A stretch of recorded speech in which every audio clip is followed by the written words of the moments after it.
새벽 4시 방콕 후아람퐁 기차역 인근의 시장 골목은 아직 어둠과 새벽빛이 뒤섞인 채 축축한 공기로 가라앉아 있었다. 밤새 내린 비 때문인지 흙냄새와 비릿한 생선 냄새, 이름 모를 향신료와 음식 냄새가 뒤엉켜 코를 찔렀다. 곧 첫 차가 출발할 시간이지만 골목은 벌써부터 하루를 준비하는 상인들의 분주한 움직임으로 어수선했다. 낡은 천막과 좌판들이 미로처럼 얽혀 시야를 가렸고 곳곳에 쌓인 쓰레기 더미는 불결하고 음습한 기운을 풍겼다. 찬야는 이 복잡한 골목길을 조용히 걷고 있었다. 29, 햇볕에 건강하게 그을린 피부에 질끈 묶은 검은 머리, 활동하기 편한 수수한 면바지와 티셔츠 차림이었고 등에는 낡고 커다란 배낭이 매여 있었다. 손에는 흙먼지가 묻어 있었지만 그녀의 눈빛만은 맑고 총기가 넘쳤다. 다부진 체격에서는 강인함이 느껴졌고 목에는 어머니가 만들어준 작은 씨앗 목걸이가 걸려 있었다. 언뜻 보면 시골에서 막 상경한 가난한 청년처럼 보였지만 그녀의 배낭 속에는 인류의 미래를 바꿀 수도 있는 극비 연구 자료와 희귀 약초 샘플들이 가득했다. 밤새 약초를 정리하느라 지친 기색이 역력했지만 약속 장소로 향하는 그녀의 발걸음에는 신중함과 책임감이 묻어났다. 그녀는 국제구호단체의 요청으로 오지 마을의 의료 지원 및 희귀 약초 연구 프로젝트에 참여 중이었고 이 프로젝트는 세계적으로 저명한 식물학자이자 UN 자문위원인 앤더슨 박사와 공동으로 진행되는 극비 사항이었다. 그때였다. 골목 어귀에서 순찰 중이던 경찰 사왓이 찬야를 발견했다. 사왓은 희멀건 피부에 마른 체형, 유행하는 헤어스타일에 값싼 액세서리로 치장한 젊은 경찰이었다. 경찰 제복은 다소 헐렁하고 구겨져 있었고 짝퉁으로 보이는 선글라스를 코에 걸치고 있었다. 입가에는 항상 비웃는 듯한 미소가 걸려 있었고 눈빛은 교활하게 빛났다. 그는 찬야의 촌스러운 옷차림과 커다란 배낭 그리고 어두운 피부색을 훑어보더니 손쉬운 먹잇감을 찾았다는 듯 음흉한 미소를 지었다. 불법 체류자거나 아니면 마약 운반책일지도 모른다고 그는 속으로 단정했다. 실적을 올리거나 운이 좋으면 두둑한 뒷돈을 챙길 수도 있을 터였다. 어이, 거기 너! 잠깐 서봐. 사왓이 거만하게 소리치며 찬야에게 다가왔다. 그의 목소리는 새벽 시장의 소음 속에서도 유난히 귀에 거슬렸다. 찬야는 걸음을 멈추고 돌아섰다. 심장이 살짝 내려앉는 것을 느꼈지만 애써 태연한 표정을 지었다. 사왓은 찬야의 머리부터 발끝까지 노골적으로 훑어보며 다가왔다. 그의 눈빛에는 경멸과 함께 은근한 기대감이 서려 있었다. 너 어디서 왔어? 신분증 좀 보자. 반말은 기본이었고 말투에는 위압감을 실으려는 의도가 역력했다. 찬야는 침착하게 대답했다. 치앙마이에서 왔습니다. 지금은 중요한 연구 프로젝트 때문에 방콕에 잠시 머무는 중입니다. 그녀는 자신의 신분을 밝히고 협조하려 했지만 사왓은 코웃음을 쳤다. 연구? 내까지 게 무슨 연구를 한다고? 생긴 건 꼭 국경 넘어온 미립국자 같은데. 사왓은 찬야의 말을 믿을 생각조차 하지 않았다. 그의 편견은 이미 확고했다. 그 배낭에는 뭐가 들었어? 한번 열어봐. 그는 명령하듯 턱짓을 했다. 찬야는 순간 망설였다. 배낭 안의 샘플들은 극도로 섬세하게 다뤄야 했고 외부 노출도 최소화해야 했다. 이 안에는 아주 중요한 연구 샘플들이 들어있습니다. 함부로 다룰 수 없는 것들입니다. 중요한 거? 웃기네. 마약이라도 숨겼나 보지? 사왓은 비웃으며 찬야에게 한 걸음 더 다가섰다. 그의 몸에서는 싸구려 향수 냄새와 땀 냄새가 섞여 풍겨왔다. 그는 찬야의 어깨를 거칠게 밀치고 배낭을 잡아챘다. 이러지 마십시오. 찬야가 다급하게 외쳤지만 사왓은 아랑곳하지 않고 배낭 지퍼를 확 열어 젖혔다. 그리고는 배낭을 거꾸로 들어 내용물을 흙바닥에 전부 쏟아부었다. 잘 마른 약초 잎사귀들, 작은 뿌리들, 조심스럽게 포장된 열매들과 연구 노트들이 지저분한 시장 바닥으로 힘없이 흩어졌다. 몇몇 샘플 봉투는 터져버렸고 귀한 약초 가루가 흙먼지와 뒤섞였다. 찬야의 얼굴이 하얗게 질렸다.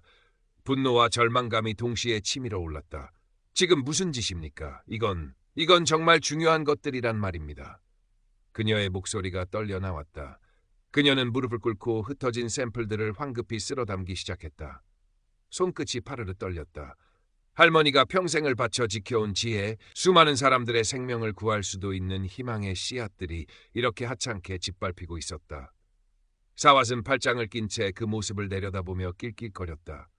이딴 풀떼기가 뭐가 중요해? 딱 보니 수상한 약초구만. 요즘 이런 식으로 마약 거래하는 것들 많다던데 잘 걸렸어. 그는 발로 약초 하나를 지그시 밟았다. 찬야는 이를 악물었다. 이건 마약이 아닙니다. 국제의료연구에 사용될 희귀 약초들이에요. 당신은 지금 엄청난 실수를 하고 있는 겁니다. 실수? 내가 뭘? 나는 내 할 일을 하고 있을 뿐이야. 사왓은 조금도 물러설 기미가 없었다. 오히려 찬야의 저항적인 태도에 더욱 자존심이 상한 듯했다. 주변의 상인들은 잠시 이쪽을 쳐다보는 듯했지만 이내 못 본 척 고개를 돌리거나 두려운 눈빛으로 자리를 피했다. 아무도 그녀를 도우려 하지 않았다. 이 거대한 도시에서 그녀는 철저히 혼자였다. 사왓은 허리춤에서 수갑을 꺼내 철커덕거렸다. 자, 순순히 따라오면 벌금 좀 내고 풀려날 수도 있지만 계속 이렇게 반항하면 곤란해질 줄 알아. 알지? 그의 눈빛이 음흉하게 빛났다. 노골적인 뇌물 요구였다. 그는 이런 식으로 약점을 잡아 돈을 뜯어내는데 이골이 난 사람이었다. 찬야는 꽉 쥔 주먹을 내려다보았다. 분노로 온몸이 떨렸지만 여기서 무너지면 모든 것이 끝장이었다. 그녀의 연구, 앤더슨 박사와의 약속, 그리고 이 약초들이 품고 있는 수많은 사람들의 희망까지도. 그녀는 심호흡을 하며 자신을 다잡았다. 평화를 사랑하는 본성과 불의에 대한 분노 사이에서, 그리고 자신의 진짜 모습을 언제 드러내야 할지에 대한 고민이 그녀를 괴롭혔지만 지금은 결단을 내려야 할 때였다. 나는 당신이 요구하는 그런 돈은 줄 수 없습니다. 그리고 나는 아무 잘못도 하지 않았습니다. 찬야는 낮고 단호한 목소리로 말했다. 뭐야, 인연이 끝까지. 사왓은 격분하여 찬야의 팔을 거칠게 잡아 비틀었다. 수갑의 차가운 금속이 그녀의 손목에 닿으려는 순간이었다. 그만두세요. 찬야는 있는 힘껏 그의 손을 뿌리쳤다. 그녀의 눈빛은 새벽 시장의 희미한 불빛 아래서 형형하게 빛나고 있었다. 더 이상 물러설 곳이 없었다. 이 샘플들은 단순한 풀이 아니에요. 그녀의 목소리는 처음에는 가늘게 떨렸지만 점차 확신에 찬 어조로 바뀌었다. 이건 국제의료구호 프로젝트에 쓰일 수많은 생명을 살릴 수도 있는 아주 중요한 희귀 물질입니다. 내 연구 파트너는 국제적으로 저명한 식물학자 닥터 앤더슨이고 이 프로젝트는 UN 산하기구에도 정식으로 보고되고 있어요. 당신은 지금 국제적인 문제를 일으키고 있는 거라고요. 사왓은 닥터 앤더슨이나 UN 같은 단어에 잠시 주춤했다. 시골뜨기 계집의 입에서 나올 법한 이름들이 아니었다. 하지만 이내 허세라고 판단한 듯 다시 비웃음을 지으려 했. UN! 하! 웃기지 마! 이 사기꾼 같은 년아! 어디서 그런 이름을 주워 듣고 와서. 바로 그때였다. 골목 저편에서 다급한 목소리가 들려왔다. 찬야씨, 찬야씨 괜찮으십니까? 닥터 앤더슨께서 한참을 기다리십니다. 목소리의 주인은 깔끔한 정장 차림의 위나이였다. 그는 앤더슨 박사의 태국인 수석 비서이자 연구 코디네이터로 평소에는 냉철하고 지적인 인물이었지만 지금은 땀을 흘리며 몹시 다급한 표정이었다. 그의 등장은 마치 잘 짜인 연극의 한 장면처럼 극적이었다. 위나이의 깨끗하고 단정한 모습은 사왓의 너저분하고 불량한 모습과 극명한 대조를 이루었다. 위나이는 찬야와 그녀 앞에 널브러진 약초들, 그리고 험악한 표정의 사왓을 번갈아 보더니 상황을 즉시 파악했다. 그는 사왓에게 성큼성큼 다가가 자신의 신분증과 함께 앤더슨 박사의 직인이 선명하게 찍힌 UN 관련 영문 서류 몇 장을 내밀었다. 서류에는 찬야가 운반 중인 샘플의 학명과 그 중요성, 그리고 프로젝트의 국제적인 성격이 명시되어 있었다. 이것 보십시오. 이분은 닥터 앤더슨의 공식 연구 파트너이신 찬야 연구원이십니다. 그리고 이 샘플들은 현재 국제적으로 진행 중인 매우 중요한 인도주의적 의료 연구에 사용될 물질들입니다. 함부로 다루시면 큰 문제가 생길 수 있습니다.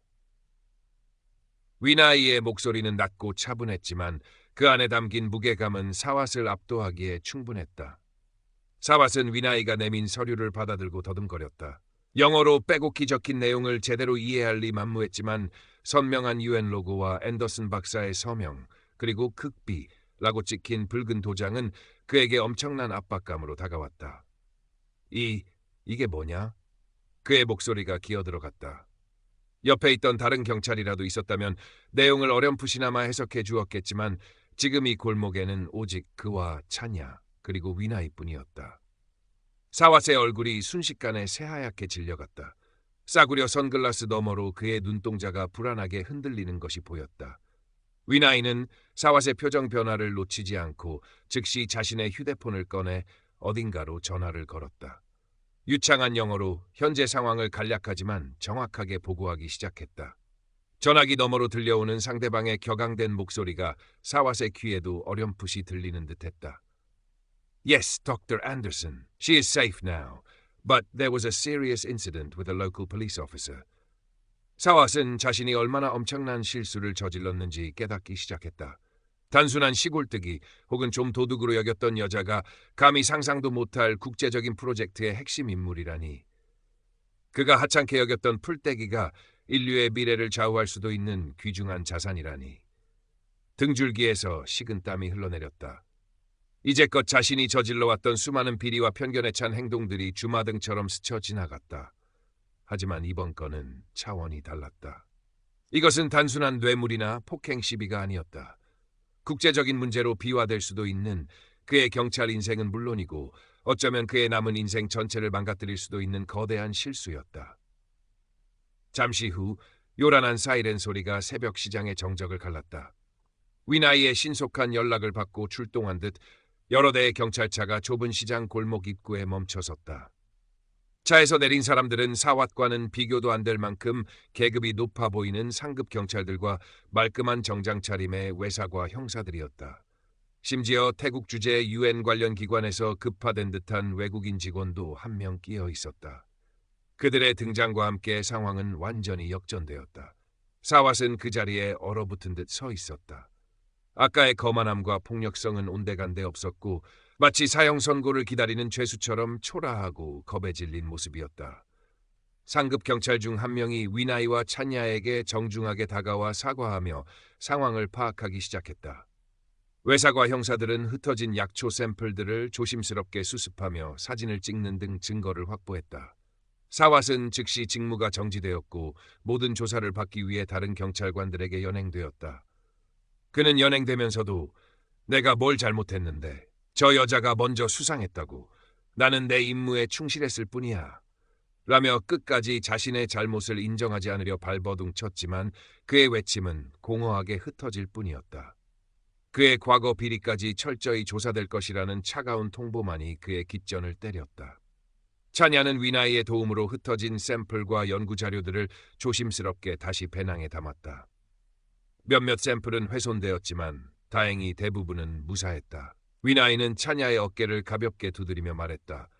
정말 큰일 날 뻔했습니다. 차냐 씨. 하지만 당신의 용기와 침착함 덕분에 최악의 상황은 면했습니다. 앤더슨 박사님께서도 당신을 전적으로 신뢰하고 지지하고 계십니다. 이 약초들이 얼마나 중요한지 그리고 당신의 연구가 얼마나 큰 가치를 지니는지 우리는 잘 알고 있습니다. 차냐는 말없이 고개를 끄덕였다. 온몸의 긴장이 풀리면서 극심한 피로감이 몰려왔지만 마음 한구석에선 뜨거운 무언가가 차오르는 것을 느꼈다. 이번 일을 겪으며 그녀는 자신의 일이 가진 무게와 사명감을 다시 한번 절실히 깨달았다. 그리고 세상의 편견과 부당함에 맞서 더욱 당당하게 자신의 길을 가야 한다는 용기를 얻었다. 그녀는 흙먼지가 묻은 손으로 목에 걸린 씨앗 목걸이를 매만졌다. 할머니가 늘 말씀하시던 가장 귀한 약초는 사람의 마음을 치유하는 것이라는 가르침이 떠올랐다. 며칠 후 방콕의 한 국제 컨퍼런스 홀, 찬야는 앤더슨 박사 그리고 위나이와 함께 단상에 서 있었다. 그녀는 조금은 긴장한 표정이었지만 자신의 연구 성과에 대해 차분하고 열정적으로 발표하고 있었다. 그녀가 개발에 참여한 희귀 약초 기반의 신약 후보 물질은 난치병 치료의 획기적인 가능성을 보여주었고 정중석에선 뜨거운 박수갈채가 터져 나왔다. 카메라 플래시가 쉴 새 없이 터지는 가운데 찬야는 자신을 향해 따뜻한 미소를 보내는 앤더슨 박사와 위나이를 보며 환하게 웃었다. 그녀가 후아람퐁의 어두운 시장 골목에서 지켜냈던 작은 씨앗 하나가 이제 막 거대한 숲을 이루어 수많은 생명에게 희망을 선사하기 시작한 것이었다. 그녀의 여정은 이제 시작이었지만 그 어떤 어려움도 그녀를 막을 수는 없을 터였다. 정의는 때로 더디게 올지라도 결코 사라지지 않는다는 것을 그녀는 온몸으로 증명해 보인 것이었다. 어쩌면 그날 새벽 시장 한 구석에서 사화제 만행을